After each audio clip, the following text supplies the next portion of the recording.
रातों रात इस गांव में कौन अवतार हो गया है जिसने ठाकुर भूपेंद्र सिंह के आदमियों पर हाथ उठाने की जुर्रत की? कोई अवतार नहीं हुआ ठाकुर। जेल से भीमा आ गया है और जेलर से यह कहकर आया है कि जेल के दरवाजे खुले रखना, भीमा बहुत जल्द दूसरा खून करके लौटेगा। और सुनो ठाकुर,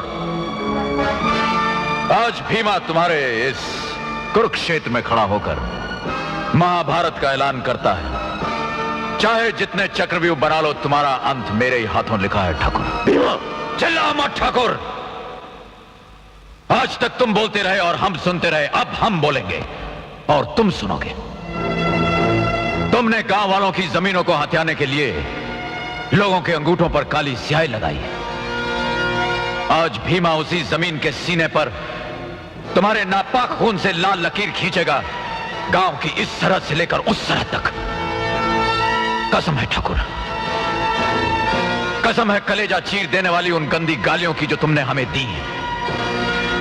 कसम है बच्चों की उन आंसुओं की जो तुम्हारे जुल्मों की वजह से बहे। कसम है उन खलियानों की जिन्हें जलाकर तुमने हमारी जिंदगी में आग लगा दी। ठाकुर, अब तुम्हारी चिता से आग लेकर ही भीमा इस गांव का अंधेरा दूर करेगा। हरामखोर!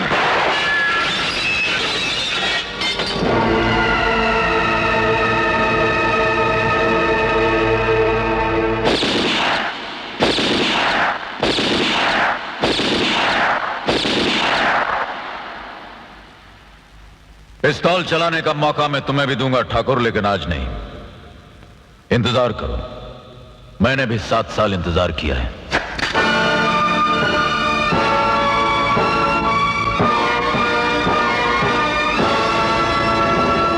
भीमा, आज अगर तुम समय पर नहीं आते तो न जाने क्या अनर्थ हो जाता। मैं तुम्हारा ये एहसान जिंदगी भर नहीं भूल पाऊंगा। भीमा, भीमा, तुमको थानेदार साहब ने थाने पे बुलाया। तुम्हारा ही नाम भीमा है?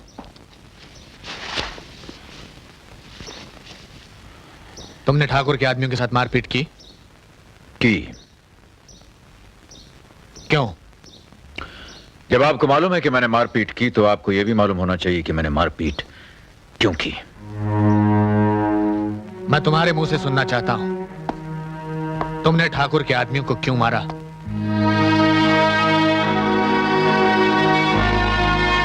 सांप और बिच्छुओं को मारने से पहले उनके गुनाहों की लिस्ट नहीं बनाई जाती इंस्पेक्टर। लगता है ठाकुर से तुम्हारी कोई जाती दुश्मनी है। मैं उसकी वजह जानना चाहता हूं। वजह?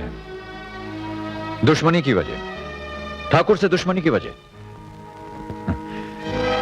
ठाकुर किसका दुश्मन नहीं है इंस्पेक्टर साहब, वो मेरा दुश्मन है, गांव का दुश्मन है, कानून का दुश्मन है, जमीन के जर्रे जर्रे का दुश्मन है।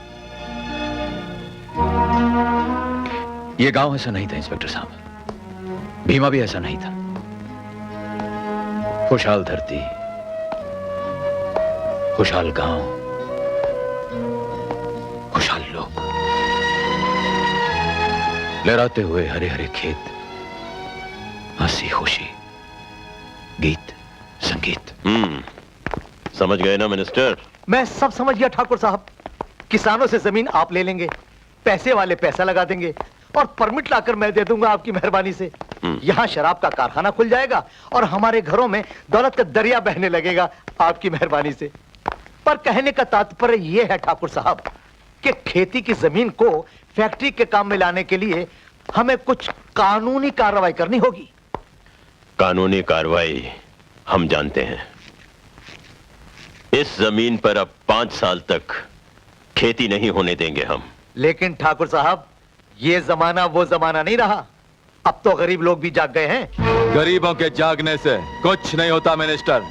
अरे मिनिस्टर, पानी चाहे कितना भी उबल जाए उसमें से चिंगारी नहीं निकल सकती। हाँ, जिस तरह किसानों की मर्जी के खिलाफ हम तुम्हें उनकी वोटें दिलवा सकते हैं, उसी तरह उनकी मर्जी के खिलाफ हम उनकी जमीनें भी ले सकते हैं। समझे? जी समझ गया। आज के बाद किसानों को अनाज हम देंगे। हमारे गोदामों में बहुत अनाज है। लाखन, इस आग के फूल को गांव के खलिहान तक पहुंचा दो। हाँ।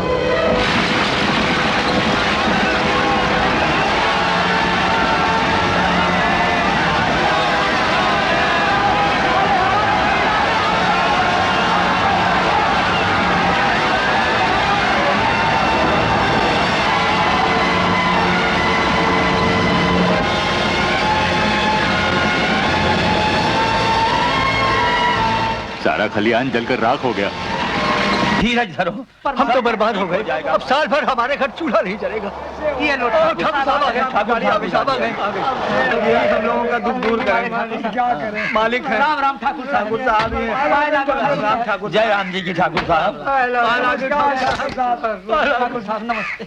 हम बर्बाद हो गए ठाकुर साहब। हम तबाह हो गए माई बाप। हाँ सरकार। भाइयों, जो हुआ बहुत बुरा हुआ, लेकिन आप चिंता मत कीजिए। जब तक आपका ठाकुर जिंदा है, इस गांव का कोई भी आदमी भूख से नहीं मरेगा। हुजूर, हमारे खेत खलियान सब चल गए, सब चल गए। देखो भाइयों, ये खेती तो एक बच्चे की तरह है, जिसे कोई ना कोई बीमारी हमेशा लगी ही रहती है। कभी सूखा, कभी बाढ़, कभी आग। इसलिए हमने सोचा है कि इस जमीन पर खेती करने की बजाय एक बहुत बड़ा कारखाना लगा दिया जाए। आप लोगों की जमीन होगी, हमारा रुपया होगा, बराबर का धंधा। जब तक कारखाना तैयार नहीं हो जाता, खाने के लिए आप लोगों को अनाज मिलता रहेगा और